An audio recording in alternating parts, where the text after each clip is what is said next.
호평고 2학년 학생 여러분 반갑습니다. 오늘은 지필평가를 대비하여 2학기 때 배운 내용을 한번 정리해보고 관련된 문제를 풀어보는 시간을 갖도록 하겠습니다. 2학기 때 배운 내용은 여기 화면에 보이는 바와 같습니다. 첫 번째로 우리가 배웠던 내용이 원자의 구조와 전기력에 대한 내용이었습니다. 그래서 원자의 구조 중에 특별히 우리가 전기력에 대해서 집중적으로 배웠는데 쿨롱 법칙에 따라서 F는 K의 R제곱분의 Q1, Q2 여기 Q1이라는 전하가 있고 Q2라는 전하가 있고 이 둘 사이 거리가 R이면 이 둘 사이에 서로 주고받는 힘이 이렇게 주어진다는 거죠. 그래서 같은 부호일 때는 같은 부호 플러스 플러스 또는 마이너스 마이너스일 때는 서로 밀고 그렇죠. 다른 부호면 서로 끌어당기는 방향으로 힘이 작용한다는 거. 힘의 크기는 거리의 제곱에 반비례하고 전하량의 크기에 비례한다는 거. 이걸 우리가 알았습니다. 그래서 이 거리가 달라짐에 따라서 또는 전하량이 변함에 따라서 전기력의 크기가 어떻게 변하는지를 여러분들이 판단할 수 있어야 되겠습니다. 두 번째로는 보어의 원자 모형하고 선 스펙트럼에 대해서 알아보았습니다. 그래서 보어의 원자 모형을 할 때 에너지 준위에 대해서 알아보았고 그 다음에 전자의 전위에 대해서 알아봤습니다. 전위할 때 광자 한 개가 가진 에너지는 HF와 같다. 이것도 우리 알아봤었죠. 그래서 요거는 람다분의 HC로도 나타낼 수 있다고 그랬습니다. 그렇죠? 요 F가 람다분의 C니까 이런 걸 가지고 우리가 선 스펙트럼에서 각각의 선 스펙트럼이 왜 나오는지에 대해서 설명할 수 있었습니다. 세 번째는 에너지 띠이론과 물질의 전기 전도성인데 에너지 띠이론은 원자가 띠랑 전도띠, 그 다음에 전도띠, 띠간격 요 개념을 알고 있었어야 됐죠. 이런 걸 가지고 원자가 띠와 전도띠, 그 다음에 띠간격을 이용해서 띠간격을 가지고 물질을 구별했습니다. 도체, 반도체, 부도체로 구분하고 전기 전도성을 비교해 보았습니다. 특별히 그 중에서 반도체 부분을 다루면서 다이오드에 대해서 알아보았습니다. 다이오드를 만들기 위해서는 P형 반도체랑 N형 반도체 두 개를 만들어야 됐었죠. 이 PN 접합했던 P형과 N형을 접합해서 다이오드를 만들었고 이 다이오드가 정류 작용을 한다고 그랬습니다. 전류를 한쪽으로만 흐를 수 있도록 만들어주는 장치라고 했습니다. 이후에 우리는 전류의 자기작용에 대해서 배웠는데 전류의 자기작용은 직선 도선 주변에서 동심원 모양으로 자기장이 생긴다는 거죠. 이 거리에는 이 자기장의 세기가 거리하고 전류하고는 이런 관계가 있었습니다. 그렇죠? 그래서 이 직선 도선을 원형 도선으로 만들면 이제 그때부터는 N극과 S극이 만들어진다고 그랬죠. 이거는 오른손 법칙. 오른손 법칙을 써서 그래서 전류가 이렇게 흐를 때 자기장의 방향 이 방향 이제 내가 알았고 그걸 여러 개 말아놓은 솔레노이드까지 알아보았습니다. 그다음 이렇게 원형 전류가 흐를 때 N극과 S극이 생긴다는 걸 이용해서 원자 자석에 대해서 알아보았고 그다음 이 원자 자석의 배열에 따라서 또 성질에 따라서 강자성체, 상자성체, 반자성체로 물질의 자성에 따라서 물질을 구별해 보았습니다. 그 다음에 전류의 자기작용하고 서로 이제 대칭되는 현상으로 전자기 유도 현상이 있었죠. 자기장의 변화로 전류가 유도된다는 현상입니다. 여기에 쓰이는 법칙이 패러데이 법칙과 렌치 법칙이었고 패러데이 법칙은 유도 기전력의 크기였고 렌치 법칙은 전류 방향이었습니다. 전류 방향, 유도 전류의 방향 방해하는 방향으로 자기장의 변화를 방해하는 방향으로 전류가 흐른다 그랬죠. 그래서 이들의 실생활을 어떻게 쓰는지 예를 우리가 알아보았습니다. 이렇게 해서 정자기 부분을 끝내고 그 다음에 파동 부분으로 넘어왔죠. 파동에서는 파동의 종류, 탄성파와 전자기파에 대해서 알아보았고 그 다음에 파동을 표현하는 방법, 파장, 이제 기호로 쓸게요. 파장, 주기, 진동수, 속력은 파장 곱하기 진동수로 구할 수 있다고 그랬죠. 또는 주기분의 파장으로 구할 수 있다고 그랬습니다. 근데 이 파동의 속력은 뭐에 따라 정해진다고 그랬냐면 매질의 상태에 따라서 정해진다고 그랬죠. 매질의 상태에 따라 정해지고 그럼 매질의 상태에 따라 정해진 이 속력을 어떻게 구할 수 있냐? 그 파동의 파장하고 진동수를 통해서 구해낼 수가 있습니다. 그 다음에 파동의 굴절과 반사에 대해서 알아보는데 파동이 굴절이 일어나는 이유는 매질에 따라서 파동의 속력이 달라지기 때문에 서로 다른 매질에서는 파동의 속력이 달라지고 그 그 속력이 달라지는 것 때문에 파동이 굴절한다 그랬죠. 그래서 소리 굴절과 빛의 굴절에 대해서 알아보았습니다. 또 빛의 굴절을 통해서 빛의 굴절을 이야기하면서 우리는 전반사에 대해서 알아봤죠. 굴절이 너무 많이 되어서 결국은 모두가 다 반사하는. 그래서 빛의 경계면에서는 매질의 경계면에서는 빛이 가다가 굴절하는 애가 있고 반사하는 애가 있는데 이게 입사각이 커지다 보면 어느 순간 얘 굴절곡이 반사각하고 같아지는 때가 온다. 이렇게 이게 전반사가 일어나는 때라고 했습니다. 이 전반사를 이용한 실생활 예 중에 대표적인 게 광통신이 있었습니다. 광통신의 구조에 대해서 알아봤죠. 광통신의 구조, 코어하고 주변의 클레딩. 그렇지. 그래서 코어의 굴절률이 더 컸었죠. 그래서 이렇게 전반사를 썼습니다. 여기서는 여러분 특별히 굴절률의 개념하고 빛의 속력하고 이 관계를 아는 게 중요했습니다. 그죠? 그다음에 마지막으로 우리 했던 게 전자기파 스펙트럼, 전자기파를 파장 또는 진동수에 따라서 쫙 나눠봤었죠. 그래서 감마선, X선, 자외선, 가시광선, 적외선, 그 다음에 마이크로파, 그 다음에 전파, 라디오파. 이렇게 해서 파장이나 진동수별로 나눴습니다. 그래서 이쪽으로 갈수록 파장이 짧고, 이런 파장이 긴 쪽이죠. 진동수는 이건 크고, 이건 진동수는 작은 쪽입니다. 이렇게 해서 전자기파 스펙트럼 나눠봤고, 각 전자기파들이 어디에서 활용되는지도 알아보았습니다. 그다음 마지막으로 파동의 간섭, 파동의 두 개가 중첩이 되어서 위상이 같게 만나면 보강 간섭이 일어나고 위상이 반대로 만나면 상쇄 간섭이 일어난다고 그랬죠. 그래서 상쇄 간섭이 일어나는 예, 보강 간섭이 일어나는 예들을 살펴봤습니다. 이 모든 것들을 지금 했던 이 내용들을 여러분들 시험 치기 전에 다시 한 번 더 교과서를 보면서 복습해서 2차 지필평가에서 좋은 성적을 얻기를 바랍니다. 그러면 이 단원들과 이 내용들과 관련된 이번 수능 문제를 같이 한번 풀어보고 이후에는 여러분들이 11월 전국연합학력평가 11월 모의고사 문제를 시간 나는 사람들은 풀어보기 바랍니다. 선생님이 관련된 자료들은 다 리더스쿨에 올려놓겠습니다. 그럼 먼저 수능 문제를 같이 봅시다. 첫 번째 나오는 문제가 이제 정기력 문제입니다. 정기력 문제. 이번 수능입니다. 이번에 12월 3일에 쳤던 수능의 19번 문제입니다. 정기력 문제입니다. 19번 문제니까 좀 어려운 문제겠죠. 그래서 선생님 한번 풀어보니까 뭐가 어렵냐면 요 디귿을 해결하는 게 좀 어렵습니다. 그래서 한번 여러분들과 같이 해보도록 하겠습니다. 먼저 이 상황을 보니까 A, B, C가 서로 같은 간격으로 떨어져 있습니다. 같은 간격으로 떨어져 있고 양전하 A에 작용하는 전기력이 0입니다. 이 전기력이 0이란 말은 B가 주는 힘하고 C가 주는 힘이 같다는 거죠. 그럼 B, C를 비교해 봤을 때 누구의 전하량이 더 커야 되겠습니까? 당연히 C가 더 크겠죠. 그렇죠? 그럼 C가 B보다 전하량이 큽니다. 그래서 우리 일단 여기다 하나 써볼게요.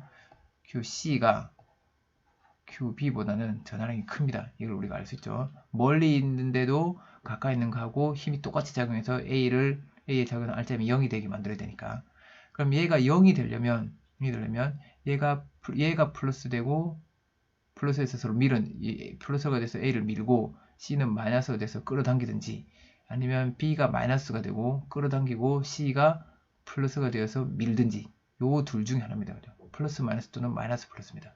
뭔지 모르는데 두 번째 그림 나에서 보니까 요 가의 C를 요만큼 옮겼더니 좀 가까이 옮겼더니 B에 작용하는 전기력이 0이 됐습니다.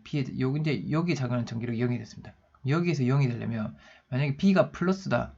그럼 아까 B가 플러스면 무조건 C는 마이너스가 되었어야 됐죠. 그럼 B가 플러스고 C가 마이너스면 어떻게 됩니까? A는 B를 이쪽으로 밀고 C는 이쪽으로 잡아당기니까 여기 0이 될 수가 없죠. 그렇죠? 요거 알겠습니까? 이거 그래서 전하의 부호를 판단하는 거. 요 두 가지 경우가 나오는데 나의 경우에는 플러스 마이너스가 됐을 때 B는 절대 전기력이 0이 될 수가 없겠죠.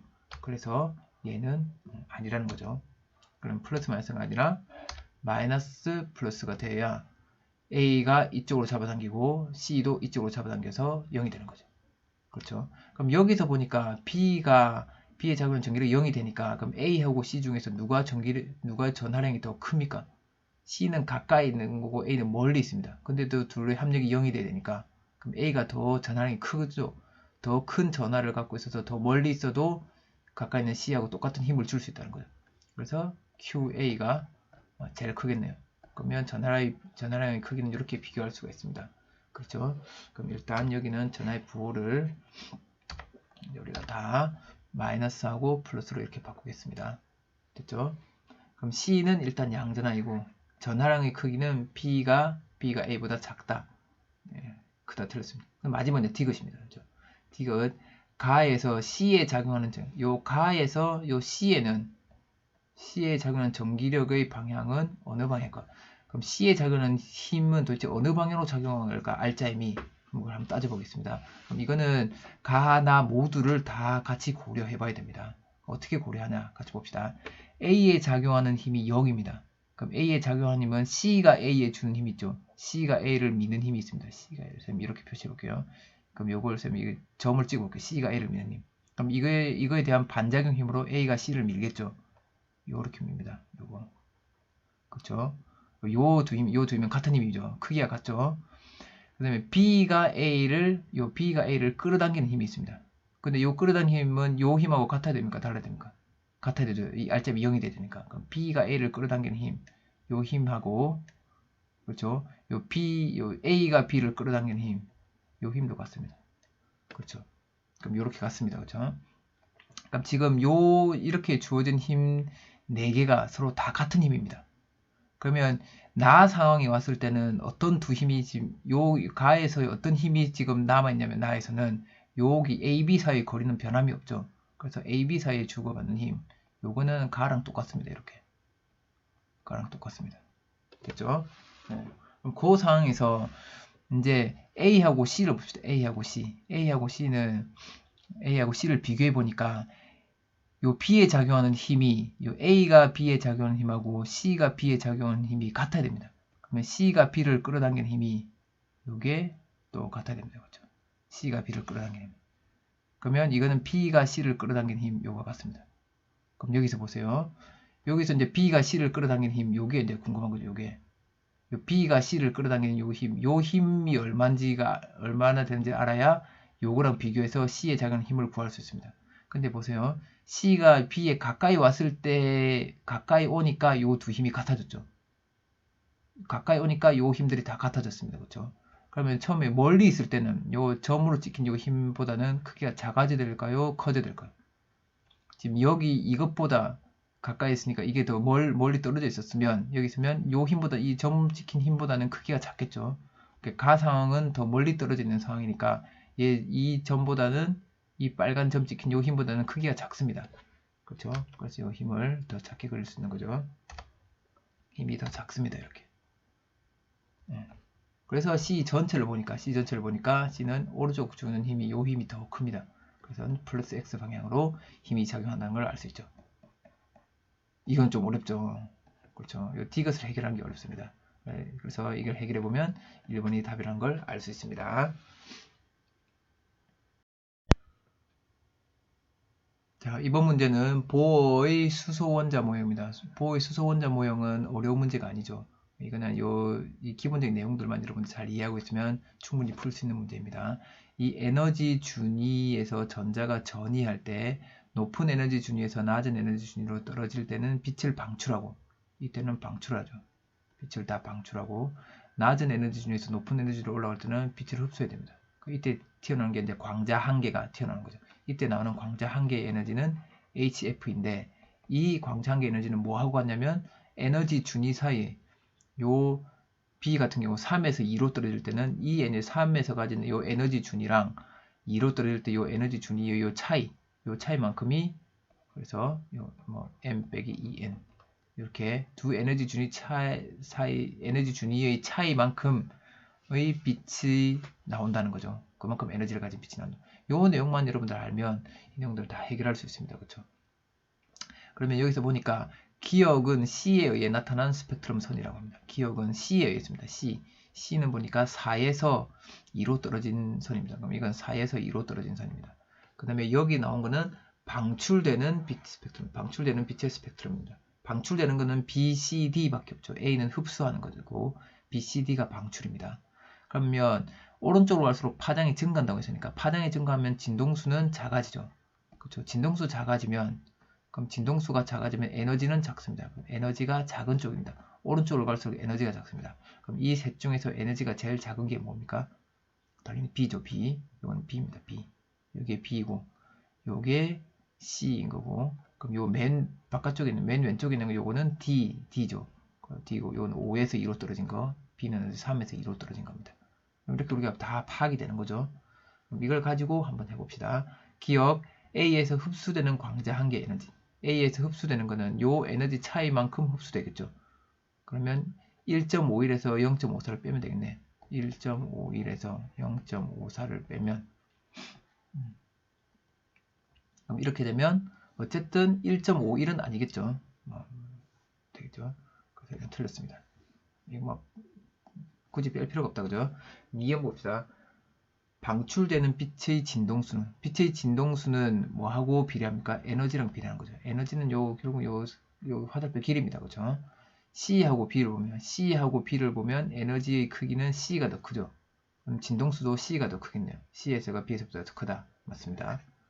그럼 니은은 B에 의해서 나타나는 D가 아니라 B죠. B에 의해 나타나는 스피드급선이다. 틀렸습니다. 그래서 니은이 정답이라는 걸 알 수 있습니다. 자, 이번 문제는 전기 전도도에 대한 문제인데 이 전기 전도도는 에너지 띠 이론하고 전기 전도도하고 원래는 같이 나오죠. 근데 여기는 에너지 띠 이론에 대해서는 물어보지 않고 오로지 전기 전도도에 대해서 실험하는 상황을 물어봤습니다. 근데 이제 실험 내용을 보니까 이게 그다지 막 중요한 내용 같지는 않은데 이게 이제 중학교 때 우리가 배웠던 내용들 또는 이 물리학 2에서 이런 내용들을 또 배웁니다. 그 내용인데 이게 물리학원에서 그 중요한 의미인지는 잘 모르겠지만 어쨌든 한번 같이 봅시다. 요거는 이제 A, B, C는 같은 물질입니다. 같은 물질로 이루어진 같은 물질이니까 뭐 도체 어떤 물질 뭐 구리면 구리, 뭐 금이면 금 이런 뜻이라는 거죠. 그러면 이런 애들은 당연히 전기 전도도가 다 같겠죠. 같은 물질이니까 전기를 통하는 정도가 다 같을 겁니다. 그죠?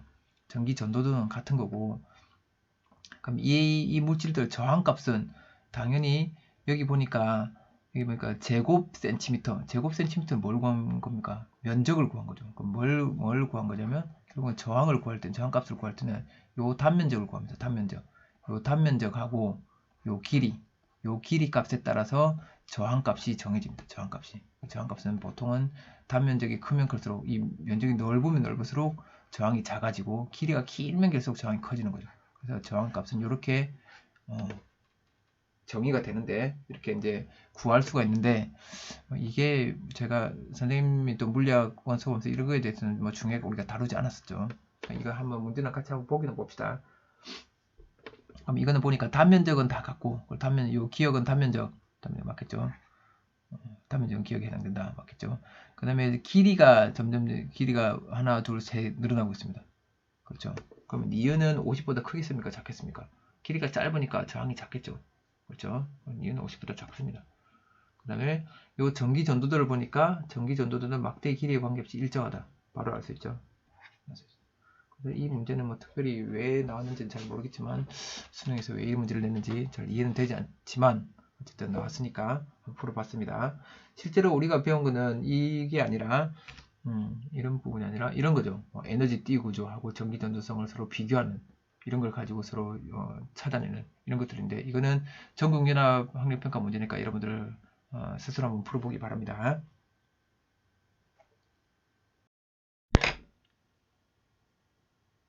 자, 이번에는 PN 접합 다이오드에 관한 문제입니다. 이번 수능에서는 반도체하고 다이오드 부분에서 문제가 나오지 않았기 때문에 11월 전국연합 학력평가 문제를 가지고 같이 복습해 보도록 하겠습니다. PN 접합 다이오드에서 이 P형 반도체랑 N형 반도체에 대해서 여러분들 잘 알고 있어야 됩니다. 그죠? P형 반도체는 실리콘과 같은 14족 원소에다가 P형이니까 이 구멍이 이제 양봉이 있습니다. 전자 한 개가 부족한 원자과 전자가 3개짜리인 원자과 전자가 이건 4개고 원자과 전자가 3개짜리인 애들 3개짜리 물질을 도핑을 해서 P형 반도체를 만들고 N형 반도체는 실리콘과 같은 14족 원소에 원자과 전자가 4개인 애들한테다가 원자과 전자가 요 5개인 예를 들어서 전자가 한 개 더 많게끔 자유전자가 하나 더 많게끔 만드는 거죠. 그렇게 해서 P형 반도체, N형 반도체 만듭니다. 그리고 여기는 양공이 많고 여기는 전자가 많습니다. 그렇죠. 그래서 주로 양공이 여기는 전류를 흐르게 만들고 여기는 전자가 전류를 흐르게 만드는 장치입니다. 이 두 개를 갖다 붙이면 P형과 N형을 갖다 붙이면 이게 바로 다이오드가 되고 다이오드는 요 P형 쪽에 플러스 N형 쪽에 마이너스를 연결해야 순방향 연결되어서 전류가 이렇게 전지에서 나와서 이렇게 P에서 N형 방향 쪽으로 전류가 흐르게 된다는 거죠. 반대로 연결하면 전류가 안 됩니다. 그럼 이렇게 같이 봅시다. PN 접합 다이오드 전구를 연결해서 이렇게 연결했습니다. 그래서 요렇게 해서 전구에 불 들어오는지 한번 보고 지금 요거는 전구에 불이 들어온지 안 들어온지 한번 본 거죠. 그 다음에 다이오드의 방향을 다이오드를 반대로 해서 전구에 불이 켜지는 걸 관찰했습니다. 그럼 가의 결과, 이 결과 전구에 불이 켜졌습니다. 그럼 X가 무슨 반도체입니까? 플러스 쪽에 연결됐으니까 P형 반도체고 Y는 N형 반도체겠죠. 그렇죠? 그럼 나의 결과 당연히 불이 켜지지 않겠죠. 반대로 연결했으니까. 그럼 이게 순방향입니다. 순방향. 그렇죠? 그럼 기억 봅시다. 기억. X는 P형 반도체이다. 그렇죠? 니은 가에서 다이오드에는 순방향 전압이 걸려있다. 가에서 불이 켜졌으니까 이때는 순방향이 걸려있습니다. 맞습니다. 나에서 다이오드의 N형 반도체인 전자는 나에서는 전구에 불이 켜지지 않으니까 N형 반도체에 있는 전자는 PN 접합면으로 이동하는 게 아니라 서로 멀어지는 쪽으로 가죠. 이렇게 이게 역방향이 됩니다. 역방향. 그래서 여기가 이제 빈 구역이 어느 것도 교류할 수 없는 구역이 생겨버리죠. 그래서 틀린 말이 되겠습니다. 그래서 정답은 3번이 되겠네요. 어렵지 않죠? 자, 이번에는 전류의 자기작용 문제입니다. 이건 앙페르 법칙 우리가 이렇게 간단하게 한번 알아봤었죠. 물리학원에서는 이 앙페르 법칙을 쓰지는 이걸 가지고 정량적으로 뭔가 계산하는 건 아닌데 이 거리하고 전류 값에 따라서 자기장이 어떻게 변하는지는 정성적인 설명은 가능해야 됩니다. 그렇죠? 이게 거리가 2배, 3배 됐을 때는 아니면 거리가 같을 때 자기장이 같느냐 다르냐 이 정도는 판단을 하고 있어야죠. 그래서 결국은 하다 보면 이 식을 쓰면 좀 간단하게 해결되는 경우가 많습니다. 이번에도 한번 같이 알아보도록 하겠습니다. 이걸 식을 써서 한번 풀어보기도 하고 식을 안 써서 그냥 이해하는 차원으로 한번 풀어보기도 하겠습니다. 일단 이 세 직선 도선인데 여기서 전류의 세기는 알고 있고 전류의 방향은 P밖에 모릅니다. P는 위쪽 방향 플러스 Y 방향으로 전류가 흐릅니다. 그럼 P에 의해서 요 A, B, C에 의해서 P점에서의 자기장은 0이라고 했습니다. 0. 그렇죠? 그럼 여기 자기장이 0이라고 했습니다. 일단 B에 의한 자기장의 방향은 어딘지 알 수 있습니다. B는 위로 흐르고 있으니까 오른손을 감아보면 여기 B에 의해서는 튀어나옵니다. 그럼 이렇게 표시해 볼게요. 튀어나오는 건 점으로 표시하겠습니다. 튀어나오는 건 점. 그럼 B에 의해서는 튀어나옵니다. 그렇죠? 그 다음에 C에 흐르는 전류의 방향을 반대로 바꿨더니 C가 어느 방향인지 모르는데 반대로 바꾸었더니 세 도선의 전류에 의한 자기장의 방향이 수직으로 들어가는 방향이 되었습니다. 수직으로 들어가는 방향이 되었다는 거죠. 그렇죠? 일단 B에 의해서는 튀어나오고 있습니다. 그럼 C에 의해서 원래 요 C에 의해서 들어가고 있었다고 해봅시다. C에 의해서 원래 들어가고 있었다. C에서 원래 들어가고 있었다. 그러면 C에 의해서 원래 들어가고 있었고 A에 의해서 또 들어가고 있었다 해봅시다. 들어가고 있었다. 그러면 A도 이렇게 흐르고 C도 이렇게 흐르다고 해봅시다. 그럼 이렇게 된다면 요 세 개에서 요 C하고 A에 의한 자기장의 크기하고 요 B 자기장 크기가 같아야 되죠. 그럼 B의 자기장이 일단 제일 커야 됩니다. 그렇죠? B의 자기장이 제일 커야 되고 C하고 A를 합쳐서 이게 됩니다. C의 전류의 방향을 바꾸게 되면 그러면 C가 요렇게 되니까 요렇게 되면 C의 전류의 방향을 바꾸게 되면 C에서 나오는 자기장이 만들어지니까 그러면 전류의 방향을 반대로 바꿨을 때 수직으로 들어가는 방향이 안 되죠. 그렇죠? 그럼 일단 이렇게 되는 건 아니라는 거죠. 그러면 이걸 이제 지워보고 그러면 처음부터 C가 플러스 y로 흘렀다고 해봅시다. c가 플러스 y로 흘렀다. 그럼 c가 플러스 y로 흐르면 a에 의해서는 이거 잘못했습니다. 다시 죄송합니다. 다시 A의 자기장 방향이 아래 방향이다. 그러면 A의 전류 방향이 아래 방향이다. 그러면 A에 의해서도 튀어나옵니다. 그렇죠? B에 의해서도 튀어나오겠죠. 그럼 만약에 C가 플러스 Y 방향으로 전류가 흘렀다. 그럼 C에 의해서는 또 역시 튀어나오는 거죠. 그럼 이렇게 되면 안 되는 거죠. 그렇죠? 그럼 처음에 자기장 0이 될 수 없으니까. 그래서 A가 아래로 흘렀을 때 C는 일단 위로 흐르면 안 됩니다. 그렇죠? C는 위로 흐르면 안 되고 C는 아래로 흐르면 됩니다. 아래로. 그럼 C가 아래로 흐른다 그러면 C가 아래로 흐를 때는 C에 의한 자기장이 이렇게 되는 거죠. 그렇죠? 그래서 B하고 A하고 합친 거하고 지금 만약 이렇게 됐다 그럴 때 A도 아래로 C도 아래로 흐른다. 그럼 A하고 B하고 합친 거하고 C하고 자기장 크기가 같아야 0이 되겠죠. 근데 이때 C의 자기장 방향을 바꾸면 이렇게 됩니다. 근데 튀어나오게 돼요. 그러면 모두가 튀어나오니까 들어간 방향이 안 되죠. 그래서 결국은 A의 전류 방향이 아랫방향이 되면 안 된다는 겁니다. 그렇죠. 그래서 이걸 다시 정리해 보면 A의 흐르는 전류 방향은 플러스 Y 방향이 돼야 됩니다. 이렇게. 그렇죠. 그래서 이런 문제를 풀 때는 먼저 기억에서 전류의 방향 플러스 Y 방향이다 하면 이거부터 먼저 따져보는 게 제일 편하겠죠. 일단 이렇게 해봅시다. 이렇게 되면 A에 의해서는 일단 여기는 A 그릴게요. A에 의해서는 들어갑니다. A에 의해서. B에 의해서는 튀어나옵니다. 그렇죠. B에 의해서. 그 다음 C에 의해서 일단 또 위로 가봅시다. C가 위로 간다고 생각해 봅시다. C가 위로 가면 C에 의해서 원래는 튀어나야 되죠. C에 의해서 튀어나옵니다. C에서 튀어나옵니다. 그러면 여기서 제일 큰 건 뭡니까? 요거죠. A죠. A에 의한 게 제일 커야 됩니다. A에 의한 게 제일 크고 B, C를 합쳐서 요걸 맞먹어야 되는 거죠. 이때 C의 전류의 방향을 아래로 바꾸면 C에서는 들어가는 방향이 생기죠. 그러면 얘가 원래 컸었고 또 들어가는 방향이 생기니까 다 합치면 수직으로 들어가는 방향이 되는 거죠. 아하, 그러면 A는 원래 플러스 Y로 흘러되고 C도 원래는 플러스 Y로 흘러야 된다는 걸 알 수 있죠. 이것도 C의 방향도. 처음에 이 상태였다는 겁니다. 그렇죠? 그래서 C에서의 자기장은 이렇게 아이고 sorry 이건 좀 시간이 걸리겠다. 그죠? C에서의 자기장 방향은 처음에는 튀어나오는 방향이었습니다. 그래서 일단 기억 봅시다. A에 흐르는 전류의 방향은 플러스 Y 방향 맞습니다. 그 다음에 니은 봅시다. 니은 IA하고 IB 플러스 IC의 크기를 비교했는데 IB 플러스 IC가 더 커야 됩니다. 그럼 이거는 한번 우리가 그냥 논리적으로 한번 생각을 해보면 우리 자기장의 세기는 R분의 I라고 그러죠. 그럼 여기 니은식을 봅시다. IA하고 IB 플러스 IC를 비교하는 겁니다. 그러면 여기다가 똑같은 거리를 이렇게 나눠볼게요. 똑같은 거리로. 그럼 이거는 자기장의 세기를 비교하는 거죠. 요 거리라고 해보면 요 거리를 D니까. 그렇죠? 요 거리를, 그러면 요거는 자기장의 세기입니다. 그러면 D만큼 떨어진 거리에서 A만큼 전류가 흐를 때, 요는 IB 플러스 IC만큼 전류가 흐를 때 두 개의 자기장 세기는 누가 더 커야 됩니까?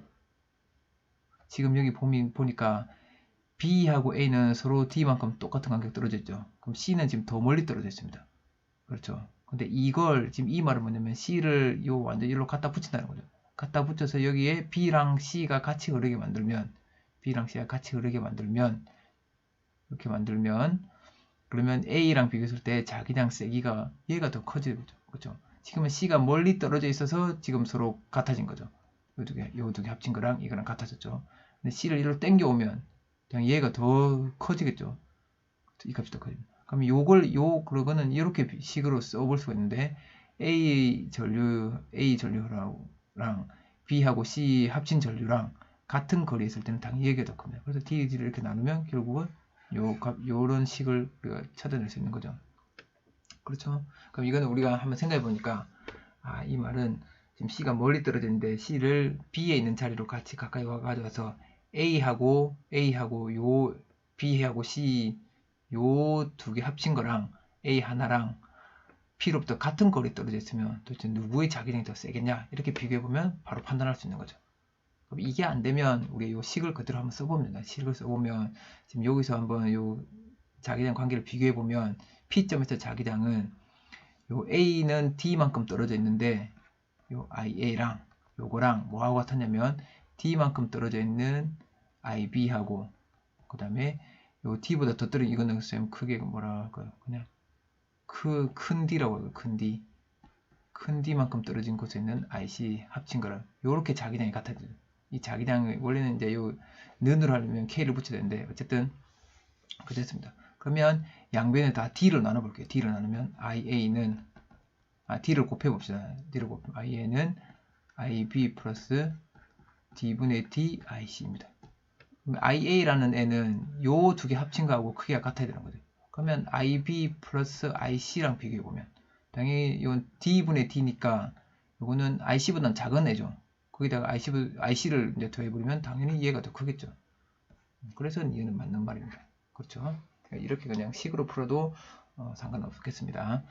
디귿 봅시다. 디귿 1.5에서 세 도선의 전류의 자기장의 방향. 이 여기서의 도선에 의한 전류의 자기장 방향은 C에 흐른 전류의 방향을 바꾸기 전과 바꾸기 후가 같다. 그럼 이건 해보면 되죠. 원래 셋 다 위로 흐르고 있었으니까 A에 의해서는 요거랑 요 거리가 같죠. 거리가 같죠. 그렇죠. 그럼 A에 의해서는 이거랑 똑같은 크기의 자기장이 만들어집니다. 이건 A에 의해서. 그 다음에 B에 의해서도 위로 흐르니까 나오는 방향 B에 의해서는 얘보다 좀 작은 나오는 방향이 만들어지기도. C에 의해서도 처음에 얘보다 좀 더 작은 나오는 자기장이 만들어집니다. 그렇죠? 그러니까 C의 방향을 바꾸면 얘만 바뀝니다. 얘만 이렇게 들어갑니다. 그럼 당연히 얘가 제일 컸으니까 그렇죠? 이거 제일 컸죠. 근데 A로부터는 D만큼 떨어졌는데 C로부터는 이제 더 많이 떨어졌습니다. 그렇죠? 여기보다 더 작은 자기장이 만들어집니다. 그래서 요것만 나오던 애가 들어가는 게 바뀌어도 결국 워낙 A가 크니까 A에서 만드는 애가 크니까 계속 나오는 방향의 자기장을 만들 수 있는 거죠. 다 나오는 방향. 그래서 이것도 맞는 말이 되겠습니다. 그래서 5번이 정답이 되겠습니다. 16번은 좀 생각하는 게 좀 복잡하고 어려웠습니다. 그래서 이런 생각들을 논리적으로 잘 해내야 이 문제를 잘 풀 수 있을 것 같습니다. 자, 이번 문제는 물질의 자성과 관련된 문제입니다. 근데 문제가 쉬웠습니다. 그렇죠?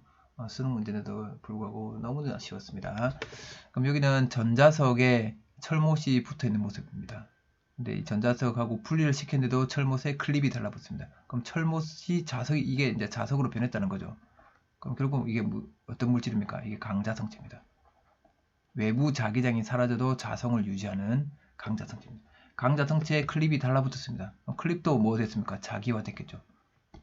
그렇죠? 자기화되어서 여기 달라붙어 있습니다.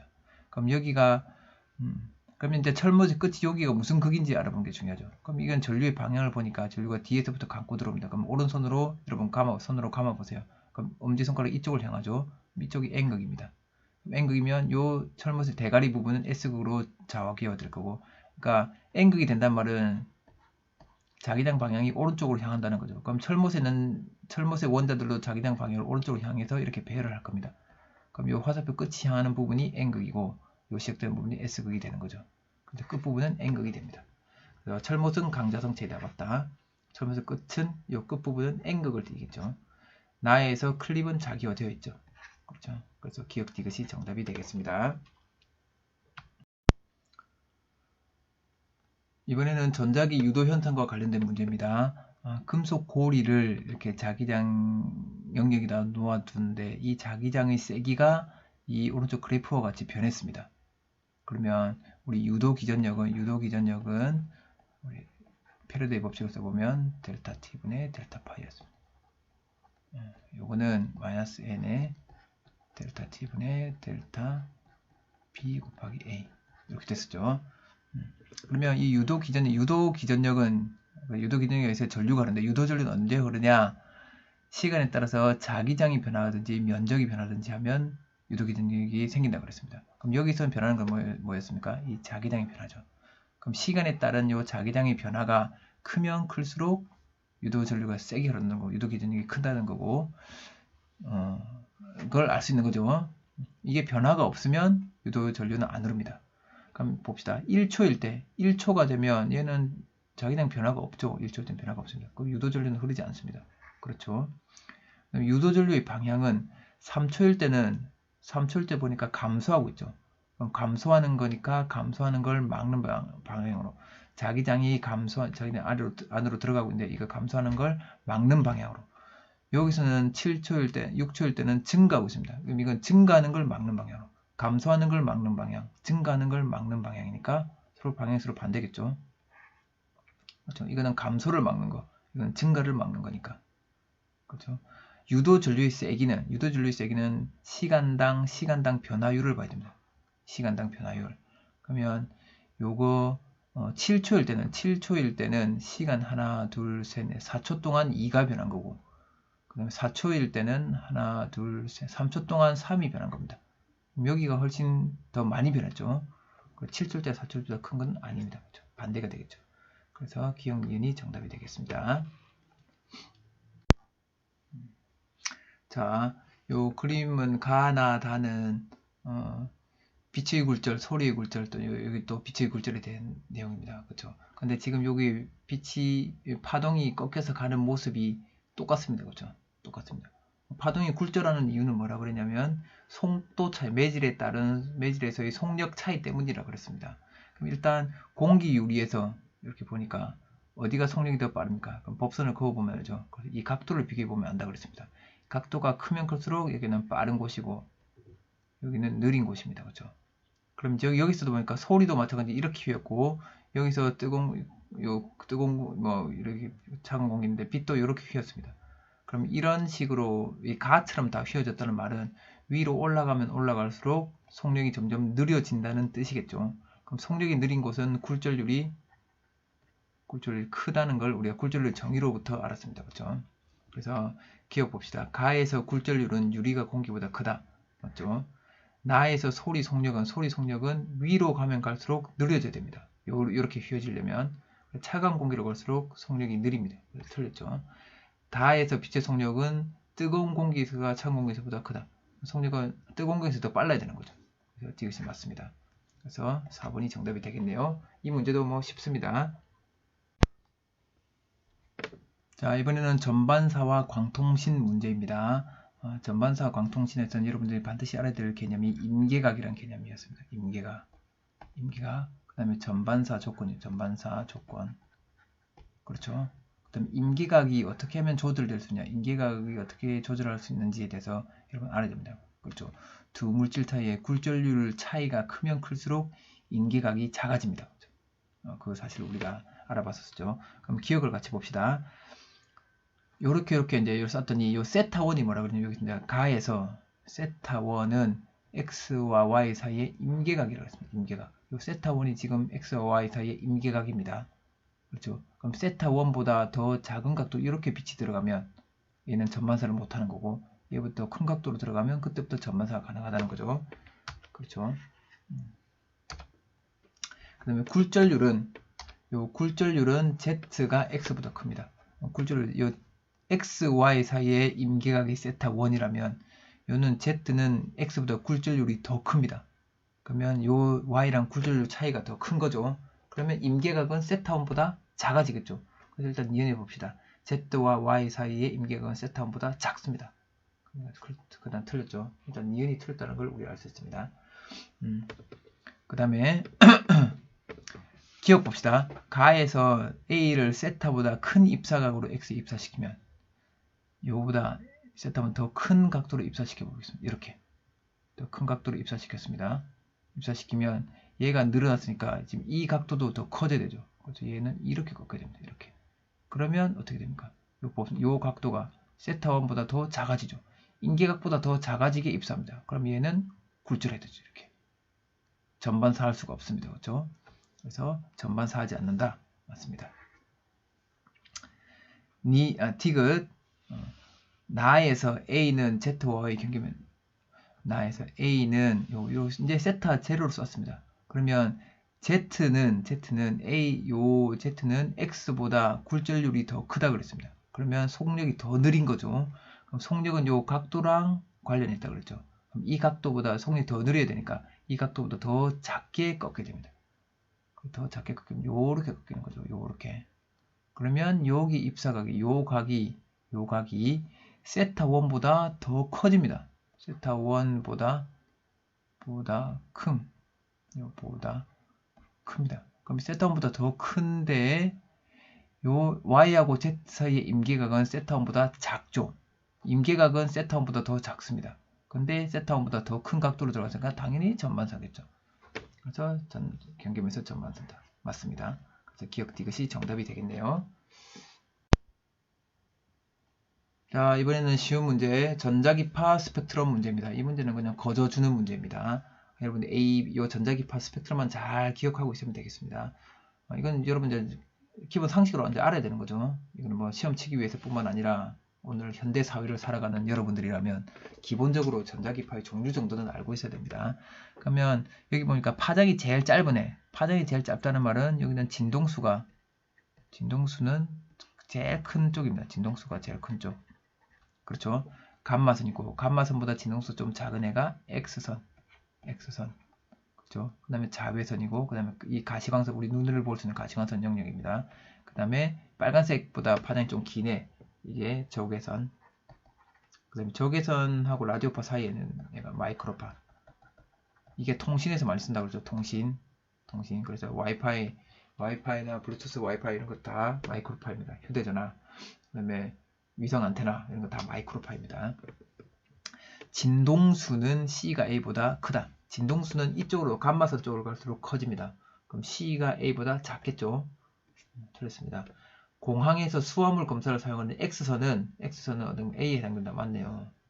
그 다음에 적외선 체온계는 요 B, 몸에서 나오는 B에 해당하는 전자기파를 측정하는 거죠. 맞습니다. 그래서 이것이 정답이 되겠습니다. 자, 마지막 문제입니다. 이번에는 파동의 간섭에 대한 문제입니다. 파동의 간섭은 중첩에 의해 나타나는 현상으로 위상이 같은 두 파가 만나면 보강 간섭이 일어나서 진폭이 커지죠. 위상이 반대인 두 파가 만나면 상쇄 간섭이는 이건 보강 간섭이고 이건 상쇄 간섭이 일어나서 진폭이 빵이 됩니다. 변이가 빵이 됩니다. Y축 방향의 변이가 빵이 되는 거죠. 그럼 여기서 봅시다. 물결파를 이렇게 수직 방향에서 여기서 물결을 탕탕탕탕 쳐서 여기서 물 보내고 여기서 평균에서 파도를 만들었죠. 여기 보니까 실선과 점선은 각각 물결파의 마루와 골입니다. 마루와 골이란 말은 물결파가 이렇게 가는데 요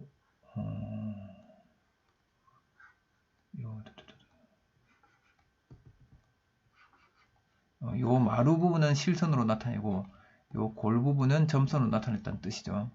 그러면 요 P점은 마루와 골이 만납니다. 그러면 P점은 마루와 골이 만납니다. 상쇄 간섭이네요. Q점은 Q는 마루가 지금 현재 만나 있습니다. 그렇죠? 보강 간섭이네요. R점은 골과 골이 만나 있습니다. 보강 간섭이네요. 지금 현재 시점에서 여기도 보강 간섭, 여기도 보강 간섭입니다. 그런데 나는 R에서 중첩된 물결파의 변이를 시간에 따라 나타낸 것입니다. 나는 R에서 중첩됐으니까 딱 이때 중첩됐으니까 골 부분이 지금 중첩된 상태죠. 이때 시간 0초일 때 그럼 마이너스 2 됐겠죠. 진폭이 아까 1cm라고 그랬으니까 마이너스 1cm. 아래쪽으로 푹 이만큼 꺼져 있는 상태입니다. 그 다음에 이게 다시 아래쪽으로 이만큼 푹 꺼졌단 말은 그 다음 마루가 왔다는 뜻. 여기 지났다가 근데 이 마루가 이만큼 왔다는 거죠. 2초가 됐을 때 여기도 이 골이 이쪽으로 왔다는 거죠. 2초 후에. 그쵸? 그러면 골에서 그 다음 골까지 가는데 걸린 시간이 바로 주기가 되는 거죠. 그 주기가 2초입니다. 2초. 그럼 속력이 5cm/s니까 속력은 주기분의 람다입니다. 그럼 이 주기가 2초죠. 2초. 땡땡 하고 넘기면 람다는 10cm 되겠네요. 그렇죠? 파장 10cm. 맞습니다. 그럼 1초일 때, 1초면 반만 가는 거예요. 반만. 그러면 1초면 반파장 움직이는 거죠. 한 파장 가는 게 아니라 1초일 때 P점에서는 1초가 되면 지금 P점에서는 지금 마루와 골이 만나는 거예요. 여기는 상쇄간섭이 일어나는 지역입니다. 그럼 이거는 1초가 되어도 1초 지나면 P점에서는 보세요. 1초 지나면 반파장만 가야 되니까 마루가 그 주기가 2초라 그랬잖아요. 2초. 그럼 2초면 요 P점에서는 여기서 온 거는 마루가 왔으면 그 다음 마루가 와야 되는데 1초니까 골이 와야 되는 1초 때는 요 골이 이만큼 올 거고 그 다음에 여기서는 골이었는데 마루가 오겠죠. 그럼 여기 또 골과 마루가 만납니다. 그러면 물결파의 변이는 0이 되겠죠. 상쇄간섭이 일어납니다. 그러니까 P점에서 늘 상쇄간섭이 일어나는 거죠. 2초일 때 Q는 마루가 만났습니다. 마루가 만났습니다. 그 다음에 2초면 한 파장이 오는 거죠. 그럼 역시 또 마루가 만나겠죠. 마루. 그렇게 되니까 물결의 변이는 2cm가 되겠네요. 또 틀렸네요. 정답은 1번이 되겠습니다. 자, 여기까지 해서 파동의 간섭까지 우리가 알아보았습니다. 선생님이 올려놓은 요 PPT 파일을 보면서 여러분들 선생님 풀이 안 해준 전국연합 환경평가 문제 11월 전국연합 환경평가 문제에서 관련된 내용들을 꼭 풀어보고 시험 준비를 하시기 바랍니다. 고생 많았습니다.